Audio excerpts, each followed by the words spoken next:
Bonjour à tous, une vidéo pour découvrir les propriétés électriques des différents matériaux. Alors si on regarde un câble électrique, on découvre qu'il est composé de deux matériaux. Nous avons ici du cuivre et le cuivre est entouré de différents plastiques. Donc on peut se poser la question suivante, pourquoi quand on construit un câble électrique, on le couvre toujours de plastique? Alors vous allez voir que la réponse est évidente.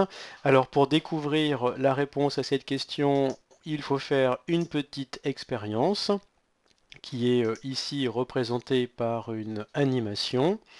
Donc je mets en place l'animation et vous allez voir apparaître dans cette animation un circuit électrique. Voilà, donc un circuit électrique composé d'une pile, d'une lampe et on voit que le circuit est ouvert à un endroit.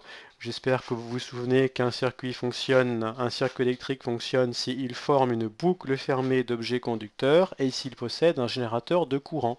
Donc là, on a tout ce qu'il faut. On a la pile, le générateur de courant, la lampe, le récepteur de courant, mais on ouvre le circuit à un endroit. Eh bien, c'est pour pouvoir placer dans ce circuit différents objets. Et si la matière est conductrice, comme du papier aluminium, la lampe s'allume. Si la matière est isolante, la lampe ne s'allume pas. Donc ici, je vois que le papier aluminium est conducteur. Les ciseaux en acier sont conducteurs. La vis en inox est conductrice. Le clou en acier est conducteur. Le trombone déplié est conducteur. L'eau, ah bah tiens, l'eau salée ici est conductrice. Le charbon est conducteur. Ici, le trombone est aussi conducteur. Par contre, le verre, si je teste le verre, je vois qu'il est isolant. Si je teste la tasse, je vois qu'elle est isolante. Le canard en plastique, isolant. La pierre, isolante. La gomme, isolante. Le papier, isolant. Ah, j'ai oublié la mine de crayon. Alors, la mine de crayon est conductrice, pas le bois, hein, que la mine de crayon. Donc, on voit qu'il y a certains matériaux qui sont conducteurs et d'autres matériaux qui sont isolants. On classe ces matériaux en deux catégories. D'un côté les conducteurs, de l'autre les isolants. Donc si je teste maintenant mon câble électrique, si je teste le bout en cuivre du câble électrique, je vois que le cuivre est conducteur. Par contre le plastique est isolant. Donc pourquoi on couvre les câbles de plastique? Eh bien tout simplement pour éviter de se faire électrocuter quand on doit manipuler un câble. Si on eût touché directement le cuivre, à chaque fois on se ferait électrocuter. Donc on entoure le cuivre d'une matière isolante pour éviter de se faire électriser ou électrocuter. Voilà, tout simplement. Vous voyez ici un câble de puissance. On multiplie les couches de plastique pour être au mieux protégé des électrisations ou électrocutions. Donc on classe ces matériaux en deux catégories. Il y a d'un côté les matériaux conducteurs et de l'autre les matériaux isolants. Les meilleurs conducteurs qui existent, ce sont les métaux rares comme l'or et l'argent. Donc quand on doit faire des connexions électriques très efficaces, on utilise l'or ou l'argent. Vous voyez ici un câble HDMI. Pour bien transmettre le signal vidéo, il faut qu'il y ait un beau contact électrique. Donc on recouvre ces câbles d'or. Les composants électroniques de nos ordinateurs, nos téléphones contiennent énormément d'or et d'argent. Et donc il y a toute une industrie du recyclage qui s'est mise en place pour récupérer les métaux précieux qu'il y a dans nos ordinateurs et nos téléphones. Parce que l'or et l'argent, ce sont les meilleurs conducteurs qui existent. Alors dans un chapitre précédent, vous avez découvert le fonctionnement de la lampe. Vous avez découvert que la lampe possède deux bornes, le plot et le culot, qu'à l'intérieur de la lampe, le filament chauffe par effet Joule. Quand on fait passer un courant électrique dedans, il chauffe tellement fort qu'il produit de la lumière.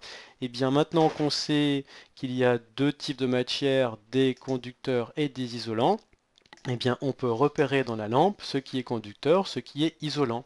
Donc ici, vous avez le plot, alors j'ai utilisé la couleur verte, vous avez ici le plot en plomb qui est conducteur, parce que c'est l'une des bornes de la lampe.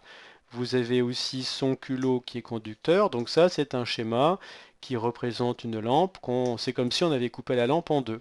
Et on suit le chemin du courant électrique en partant du plot, le courant électrique part dans la tige en cuivre, du métal, donc c'est conducteur. Le filament en tungstène métal donc conducteur, de nouveau une tige en cuivre, métal donc conducteur. Et voilà. Donc le courant quand il rentre par le plot, eh bien il passe dans la tige, le filament, la tige, et il ressort par le culot.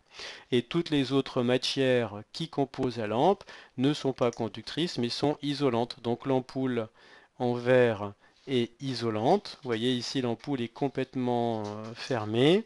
Vous avez le ciment ici qui est aussi isolant et vous avez ici une petite capsule en verre qui est aussi isolante. Voilà. Donc on s'arrange pour créer un écoulement du courant électrique qu'avec des matières conductrices. Donc un circuit fonctionne s'il forme une boucle fermée de corps conducteurs. L'une des premières lampes de l'histoire, vous voyez ici en 1879, donc une des lampes inventées par Thomas Edison, là une des premières lampes du XXe siècle.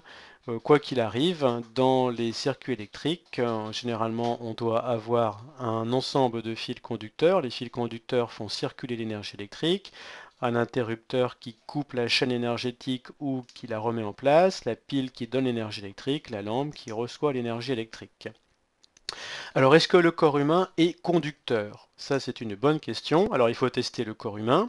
Donc ici, on teste avec une lampe. Le détecteur de courant, c'est la lampe, comme dans le premier circuit. Vous voyez ici, quand on fait contact, la lampe s'allume. Je mets dans mon circuit de l'eau salée, c'est conducteur. Je mets de l'eau du robinet dans mon circuit. Ah, la lampe reste éteinte, donc l'eau du robinet semble isolante. Et bien sûr, le corps humain sera isolant. Maintenant, je vais utiliser un détecteur de courant plus efficace. C'est un circuit électronique. J'utilise un circuit électronique. Voilà, donc l'eau salée avec mon circuit électronique semble encore conductrice parce que la DEL ici s'allume. La DEL s'allume quand le matériau est conducteur. La DEL reste éteinte quand le matériau est isolant. Si je mets de l'eau du robinet, eh bien vous remarquez ici que la DEL s'allume. Tout à l'heure avec la lampe et l'eau du robinet, la lampe restait éteinte, et bien ici avec la DEL, l'eau du robinet semble conductrice. Donc tout à l'heure, l'eau du robinet semblait conductrice, et bien maintenant, l'eau du robinet, pardon, semblait isolante, et bien maintenant, elle semble conductrice. Et le corps humain, donc vous voyez, je me suis interposé, j'ai mis mon corps dans le circuit électrique, et je vois que la DEL est faiblement allumée. Donc mon corps semble aussi conducteur avec le composant électronique. Avec le composant électronique, mon corps semble conducteur, alors qu'avec la lampe, mon corps semble isolant. Bizarre. Alors le corps humain, eh bien ce n'est pas un bon conducteur, mais c'est un très mauvais conducteur en fait. Dans la nature, il n'y a pas que les conducteurs d'un côté, les isolants de l'autre, mais il y a les bons conducteurs, comme les métaux. Donc vous voyez ici les métaux, on les classe dans les bons conducteurs. On a les mauvais conducteurs, eh bien, comme l'eau du robinet, les très mauvais conducteurs comme le corps humain, et on a les matières qui seront toujours isolantes. Quel que soit l'objet que l'on va utiliser pour tester le passage du courant, l'objet restera toujours éteint. Donc la nature est un peu plus compliquée que conducteur d'un côté, isolant de l'autre.